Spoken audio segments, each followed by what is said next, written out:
The 16-member crew, including 13 Indians and 3 Sri Lankans of a cosmoros-flagged oil tanker has been missing after it capsized off the coast of Oman.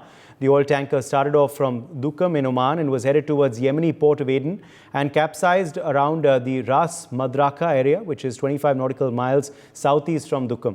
The Omani authorities have started a search and rescue operation at the scene in coordination with maritime officials in response to the distress call.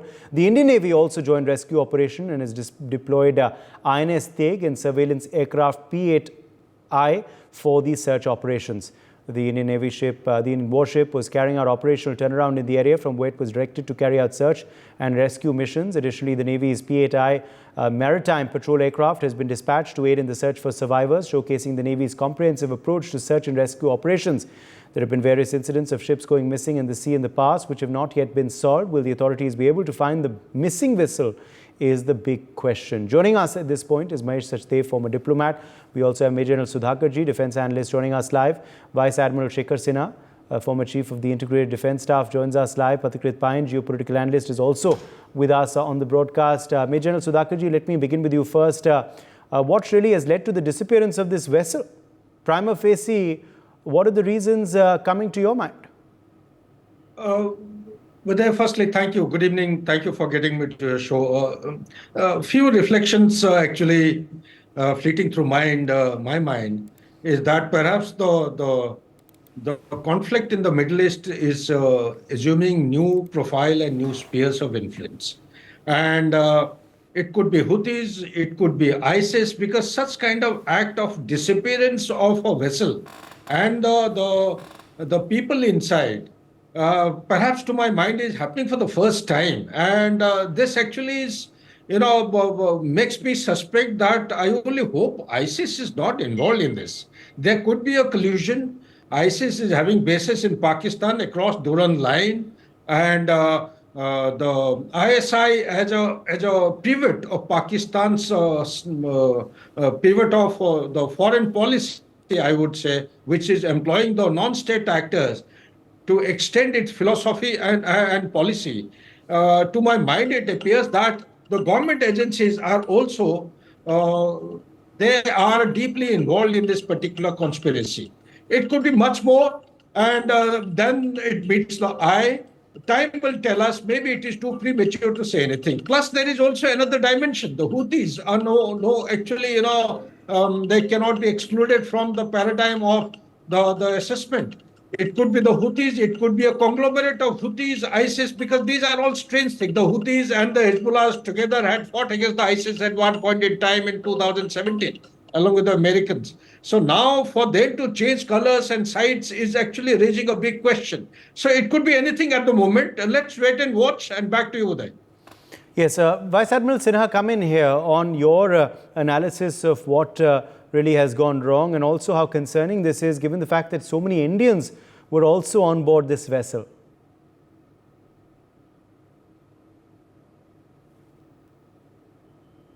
Have you asked me that question? Vice Admiral Sinha, can you hear me? Yeah, sorry, I missed out that question. Could you tell me again? Yes, Vice Admiral Sinha, I was asking you about what you believe is the reason for this disappearance of this vessel, and also how concerning is it for us given the fact that so many Indians were on board as well.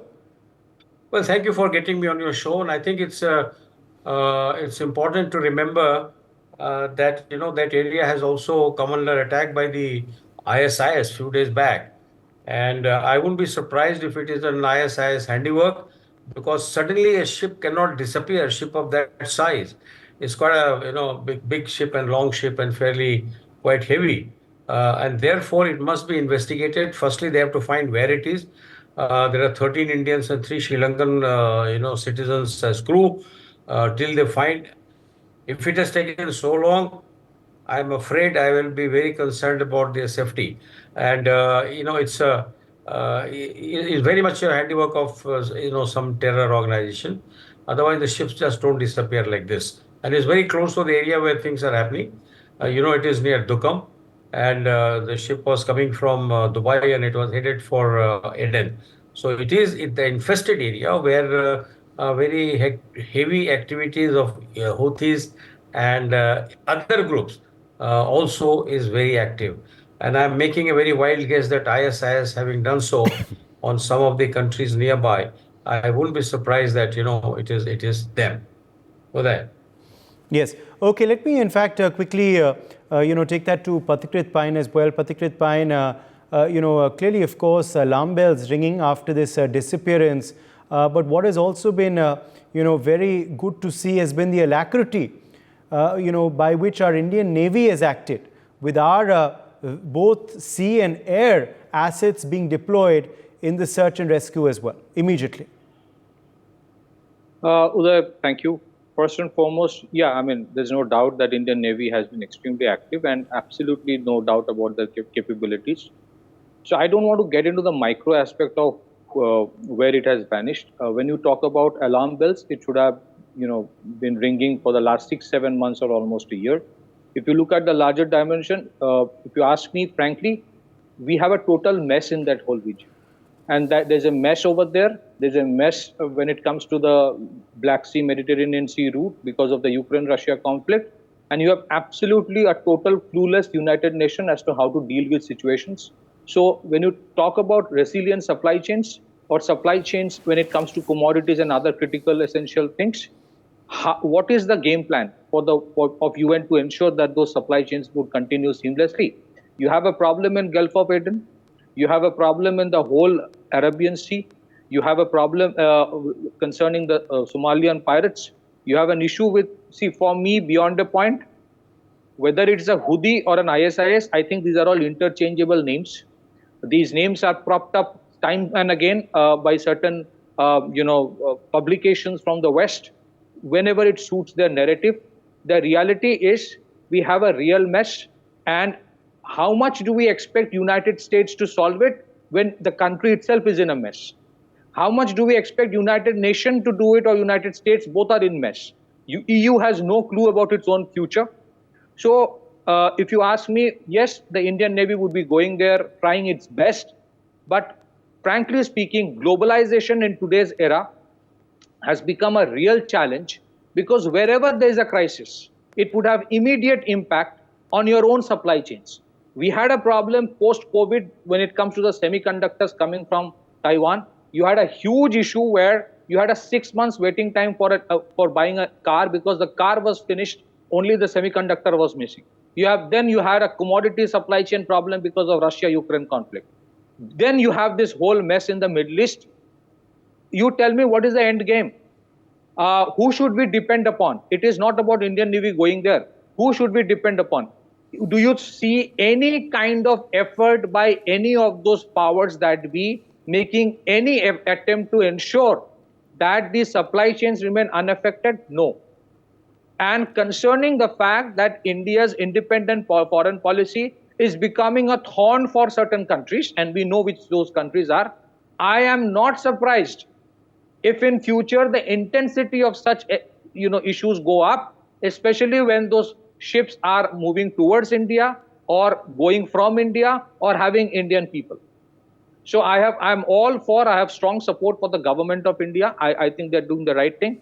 But overall, if you see, a situation is coming. Either one day we would discuss what is happening in USA, somebody being attempted to be assassinated, or another day in European Union, which is totally going up the flame, or another day in Ukraine, or another day here.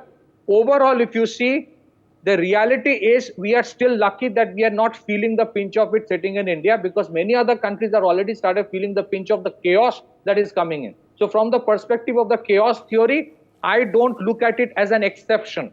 I look at it as something which is increasingly going to be a norm in the future, because on those who we depend, that they would sort out the issue, or those who claim that they have the capacity to sort out the conflicts, that they have the dispute resolution mechanism in place to prevent disputes from taking the shape of a conflict or prevent conflicts from becoming long-term, they have absolutely failed us. Be it EU, NATO, United States, and least of all, or most importantly, the callous organization, and I'm very clear about the words that I'm using, which is United Nations. Do you see any kind of attempt by United Nations to do anything in that place?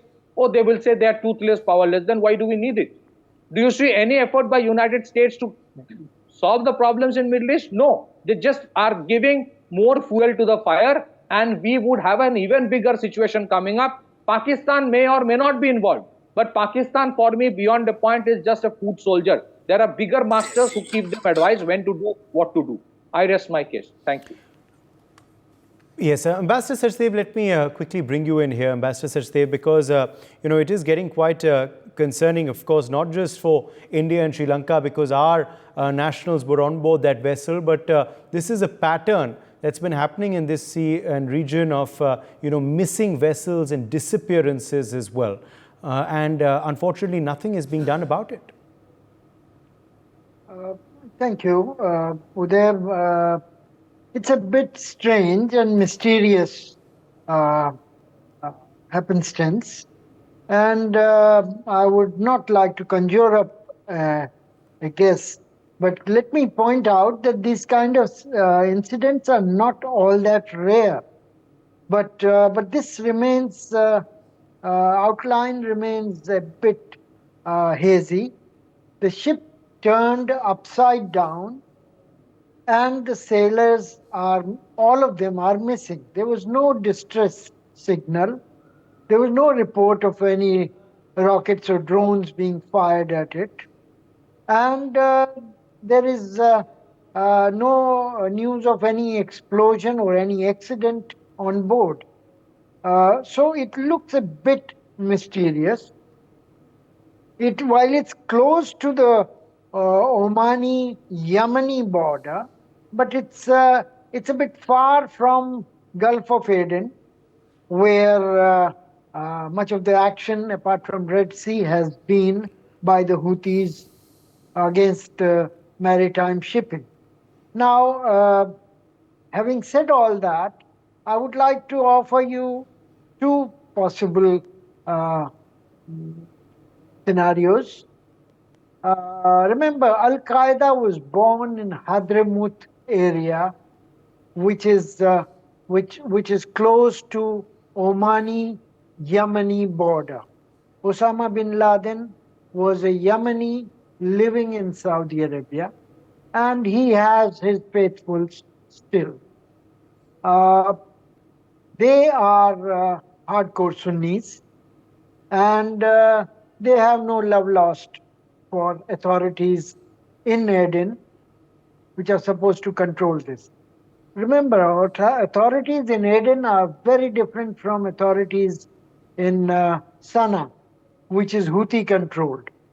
So there are two competing governments, and they were fighting for quite some time, for 10 years of civil war. Now there is a ceasefire between them. So one suspicion would be Al-Qaeda in Arabian Peninsula, which has some pockets in that area. The ship is not exactly a big ship. It's about 100 meters long, and it was to ferry sort of petroleum products from Oman to Aden. Again, the government against Houthis. So that is one part of suspicion. Second part is Houthis themselves trying to suffocate supply of vital petroleum products to their competing government, Saudi-supported and internationally recognized government of transition in Aden. So these are the two possible explanations I have. I would be slightly wary of attributing Pakistan or ISI into this. Their capabilities might be there, but why do they pick up problems with Oman, on which they depend for their expatriates and for as a good neighbor? So in terms of ISIS, I have not, through the decade of ISIS activities, had any inkling of their power on the sea. They have been a landlocked outfit. They have morphed in various ways in all over the Middle East and even South Asia at times, Afghanistan, Pakistan, etc. But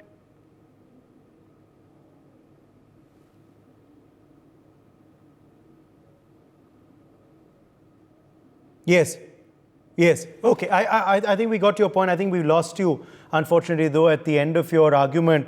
Quickly drawing you back in here, what are measures that are needed then, Major General Sudhakarji, to be taken to ensure that this doesn't happen in the future? Yeah, Uday, that is, I feel personally that should be the moot question as to how to prepare and prevent and repair and repent. That's the old saying. How best India can take suitable measures to prevent such kind of occurrences in future. It's a tall order. You see, it's a distance of almost about 1,600 odd kilometers, crow fly distance between our coast of Mumbai to Duqm, let's say. I've been to Duqm myself. I was there for quite some time. And because of classified nature of details, it will not be fair on my part to discuss anything on the subject. But Duqm is a strategic base which India rightfully has selected to develop. And that is actually going to turn out to be a big pivot to extend its influence in the entire area. For preventive measures, I would say, maybe these are my wild thoughts fleeting through my mind. We need to have a very all-weather, overlapping, integrated surveillance mechanism. We have a GSAT, which the admiral will be able to allude to. He should be in know-how about this. The communication and pickup of these assets from a particular point, maritime control center. I suppose, with my limited knowledge and experience in this, I suppose Indian Navy is already privileged to have this particular system of communication and detection of assets which are inimical to our interest, which may pose a threat to the existence and smooth sailing of navigation through a particular corridor. Surveillance is one answer. Second is Duqm has to be built up in terms of manpower, in terms of the technological assets, in terms of the surveillance capability. Also, we need to collaborate more because Oman, although is a very neutral country, and it maintains a good relationship with more or less all the countries. It's a peacemaker in Middle East to large an extent, but at the same time, by virtue of its geostrategic importance, it plays a very, very important role with regard to such kind of piracy activity from unknown elements.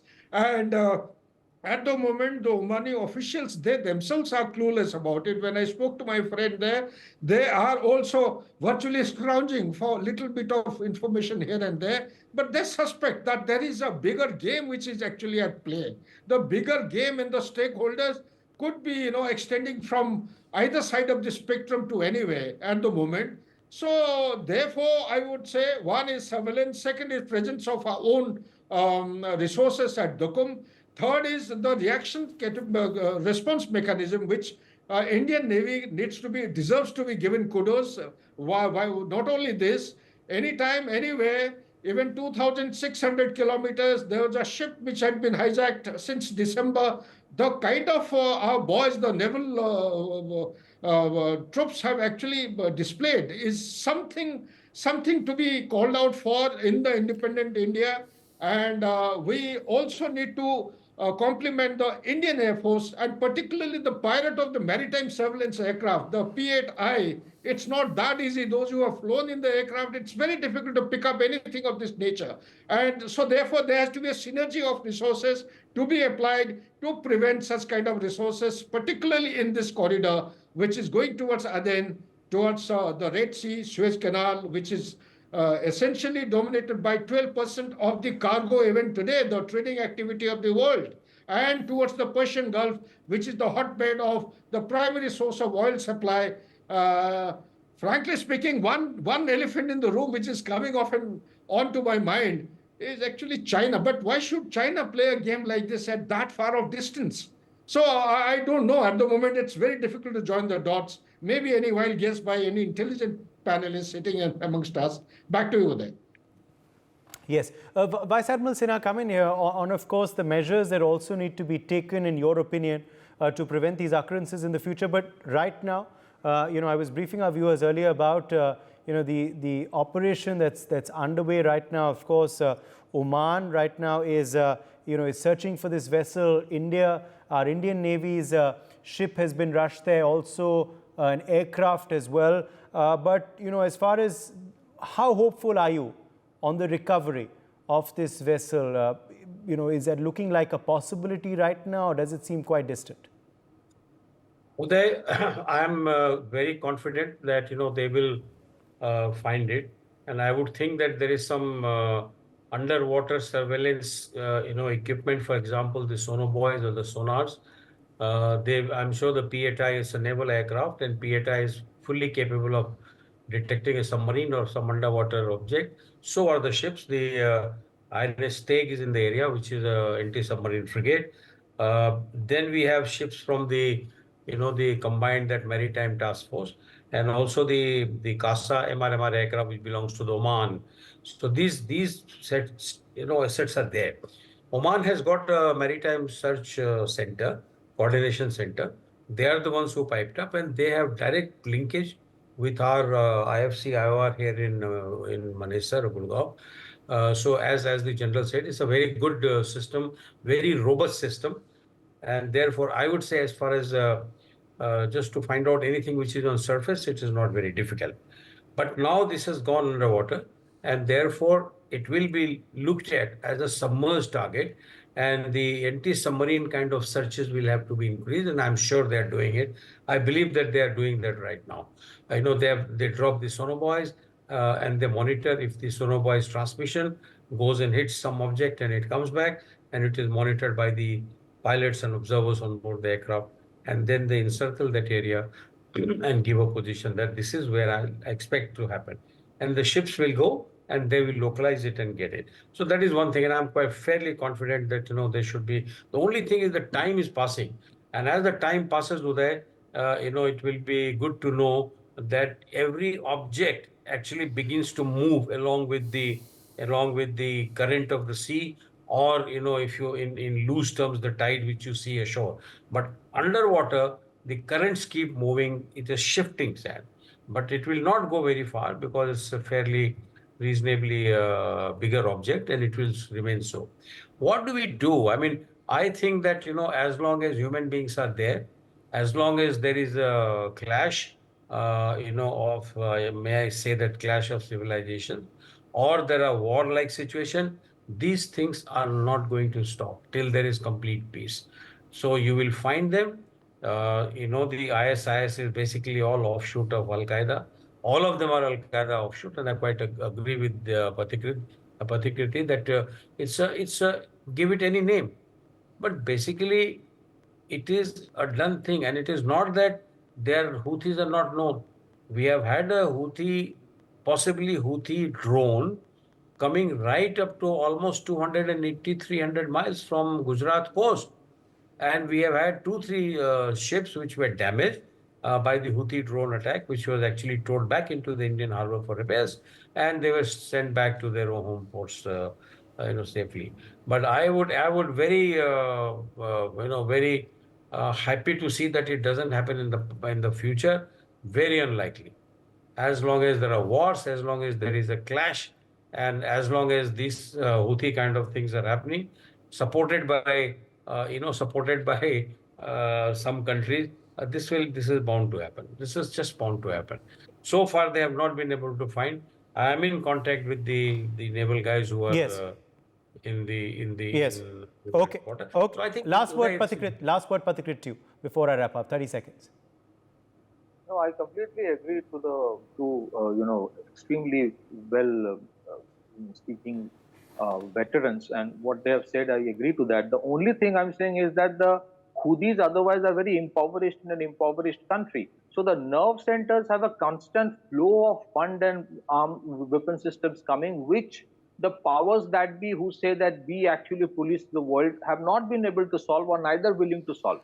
They are spending hundreds of billions of dollars in the Ukraine-Russia conflict, and still they would not solve this problem. Now imagine the cost of business, how it is going up for a country like India, if you have to spend so much on naval security of your routes, especially for every cargo ship to move around. So for a country like India, which is a $4 trillion economy, it has its own challenges. I mean, the cost is going up, and that is a bigger headache. No doubt about the capacity of Indian Navy or Indian Armed Forces. But the root centers, the nerve centers, unfortunately, the multilateral institutions, organizations like NATO know exactly who fund them, where the head offices or the nerve centers are. They do nothing about it. We may keep on doing what we are doing to the best of our capabilities so far as the Gulf of Aden and Arabian Sea is concerned. But I Yes. think till the time that issue is solved, this is not going to get sorted out. For more such videos, subscribe to the NewsX YouTube channel, hit the bell icon.